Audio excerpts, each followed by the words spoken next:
Hi everyone, welcome to St George's Park. Thank you for joining us ahead of tomorrow's fixture with Scotland. Anton, we'll begin with you if that's okay. Hi Sarina, hi Millie, nice to see you both. Morning. Sarina, going into the final training session, how is everybody and how difficult is it going to be to select your team tomorrow considering various players are at different stages of pre-season readiness? Yeah, everyone's fine. So everyone's in training. And yes, it's hard, but we have had already a couple of training sessions and we had conversations with players, so we know where they are. And it looks pretty good. As Alessia Russo, obviously she didn't come into camp until yesterday, I think. Yeah, she's fine, she's good. But before camp I had a conversation with her and I decided that she needed a little more rest. So she came in yesterday. She won't be available for tomorrow. She would be, but we're preparing her for availability for Tuesday. Obviously, we got the news confirmed yesterday that should England do well in the Nations League and GB qualify for the Olympics, you will be the head coach. First of all, how does that feel? I suppose potentially taking GB to an Olympics, and what kind of a different proposition is that? Yeah, of course, very exciting, and I'm honoured to be able to get that role. And of course, you know, the Olympics is a very special tournament too, and that's what we want to play big tournaments.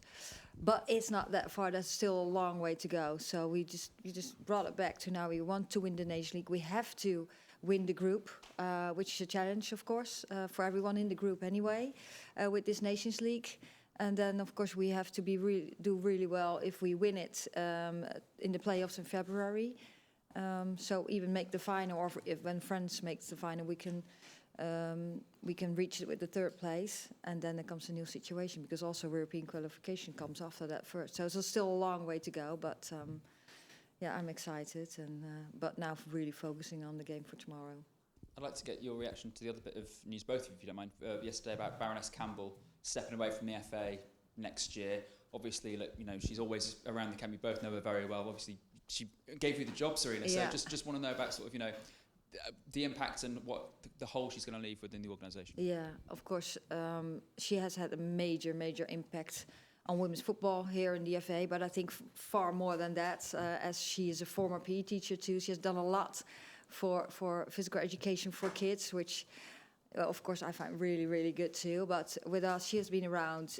She has so much life experience, and like 50 years experience in sports and creating opportunities for kids and women in sports, and especially also here in the FA, changed the game, had so much influence on everything. So I just can't say how much respect I have for her, what she's done, and she's still around. And besides that, with all the experience she has in life, she's a very good storyteller too, so that's really nice too. Yeah, she's obviously incredible. I think we've all seen the work that she's done in the women's game and far beyond that, and you know, the time that she's given and the efforts to make the women's game a better place for the ones that are in it at the moment, past and present, and also the next generation. And yeah, she's really going to be leaving it in a really good place, and yeah, it's big boots to fill. Finally, Millie, look, I would love to be asking you about sort of the game going into the Nations League, but there's one story dominating going into the Nations League, and that's what's going on with the Spanish national team. Just, I want to, sort of, as a captain's perspective, how do you feel the position the players are in? They've been in for since the final, but obviously building up to this game. Yeah, it must be incredibly hard. It's hard as a player to see other players go through that. They've just achieved the biggest thing in football, which is win the World Cup, and like I said, it has been shadowed by everything. But we stand in solidarity with the players, and yet hopefully change is happening and it's putting them in a better place moving forward. And yeah, we really do just stand by the players and yeah, hope things are changed so that moving forward, everything is in a better place and the place that it should be for the players to keep being successful, because like I said, they've achieved the biggest thing in football whilst all this was going on. Thank you. Thanks, Anton. Yes, we'll go to Tom. Thank you. Good morning, Tom from The Telegraph. Hi, Millie. Could I ask you first about the pay and bonuses conversations? I know you parted during the World Cup. Can you give us an update as captain on where things are at with that, please?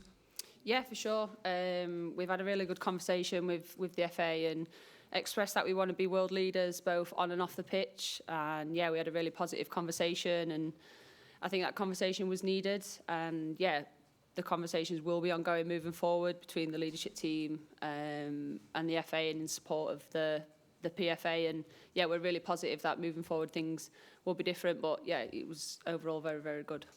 Okay, can you tell us what the next steps might be with that, please, and how much longer maybe the process will take till you can come to a full agreement? We've come to an agreement, and yeah, but I think it's bigger than just the bonus.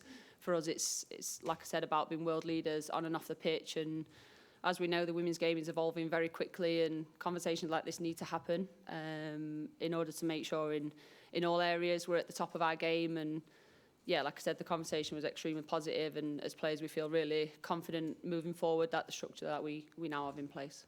Yeah, well, so just to clarify, then you come to an agreement and sort of come to closed off that chapter then of what you were negotiating prior to the World Cup? Yeah, definitely.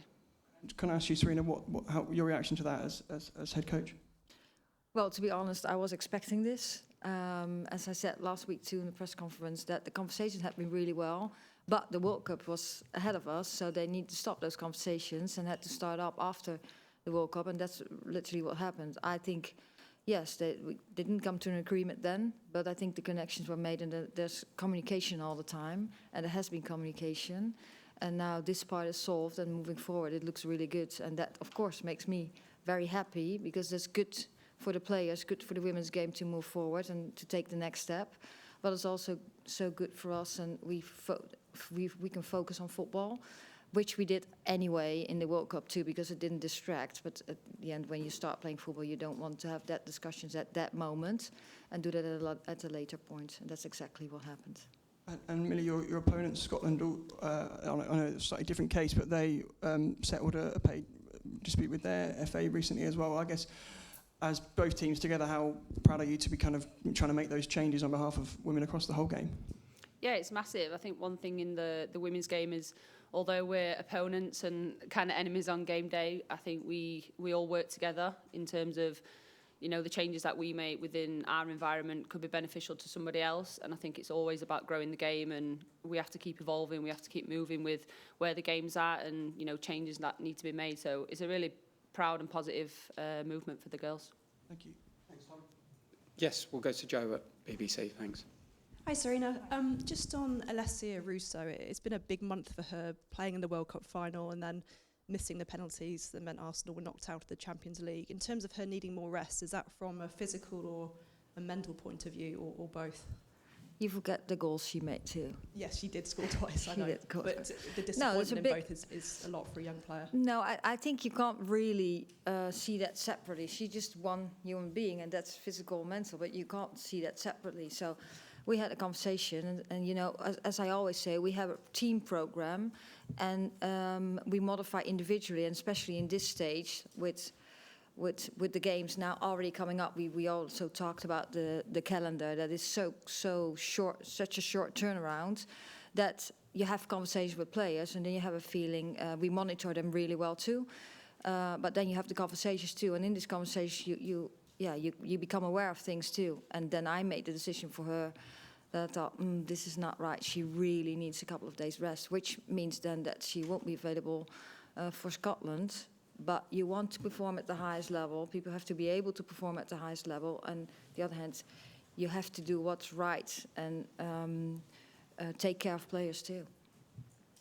Millie, it must be quite odd for you and the rest of the players to have played at a World Cup, had a small amount of holiday, a little bit of pre-season, not played a game for your club yet, and then straight back into England. What's that been like for you and the squad?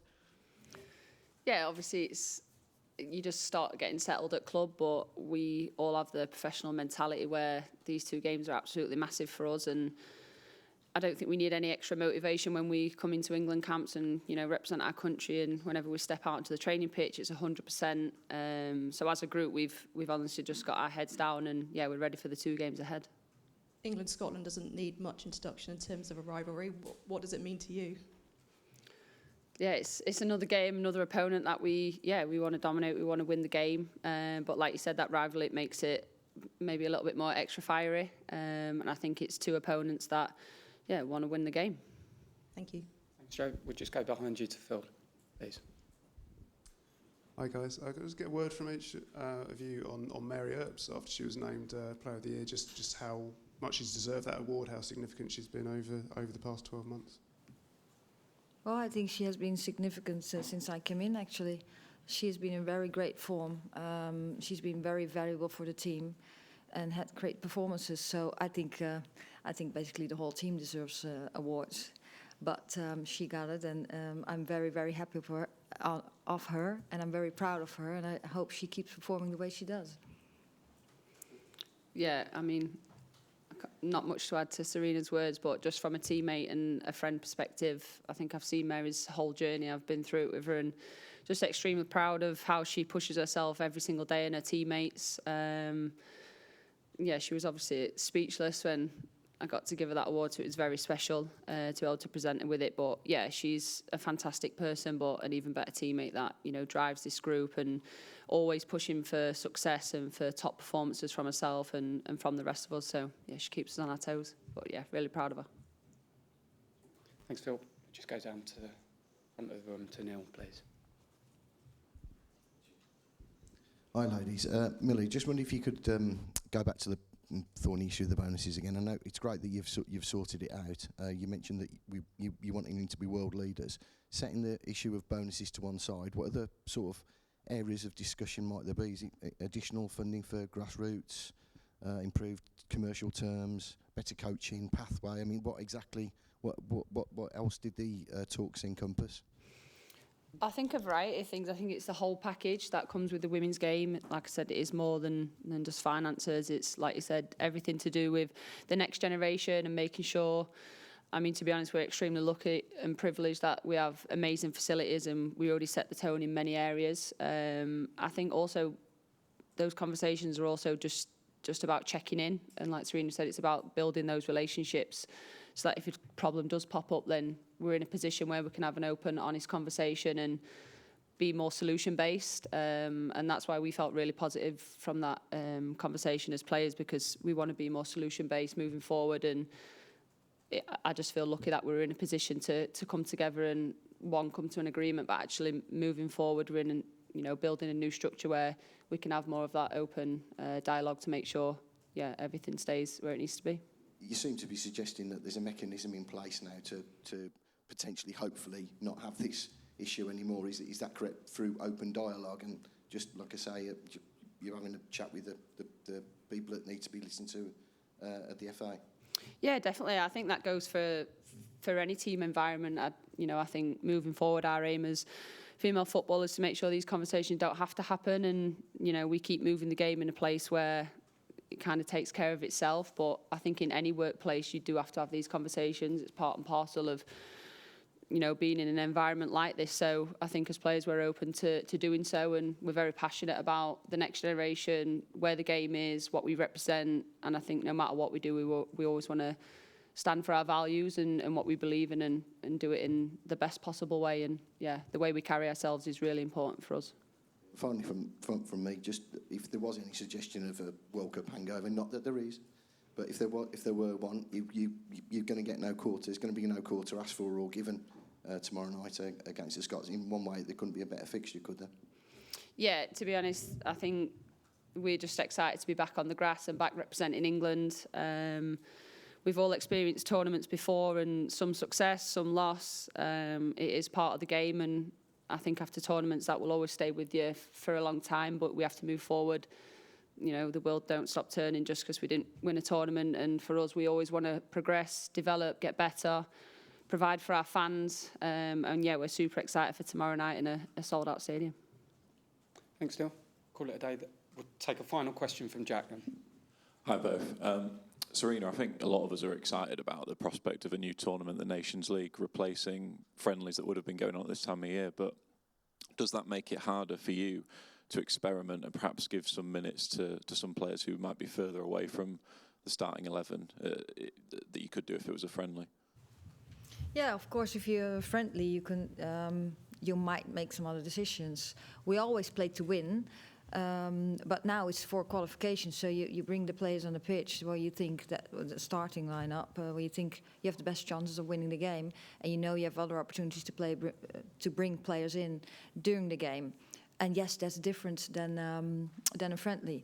At the other hand, we train every day. We don't have that many training sessions, but then we see the players on the pitch. We can compare with them in that very competitive environment. We see them play at the club, not before this fixture, of course, but during the season. So we keep following their development. We see them in our environment, and what we want is that every player knocks on the door and says, "I'm ready to play too, so you can bring me in."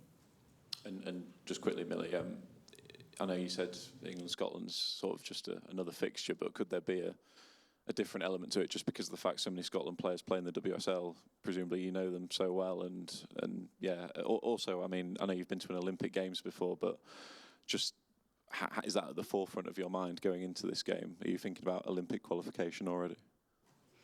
I think firstly it's a game that we want to go out and win. I think so as players our mentality is to get back out there to perform. And like I said, have a solid performance and get the win. So that's where our heads are at. And I think obviously knowing some of the players, I think both teams know each other extremely well. So yeah, we expect it's going to be a very tough game and two teams that are very well prepared. And yeah, hopefully it's an exciting one for the fans. Thank you. Thanks ever so much. Thanks to you all. We'll see many of you tomorrow night at Stadium of Light. Bye-bye. Thank you.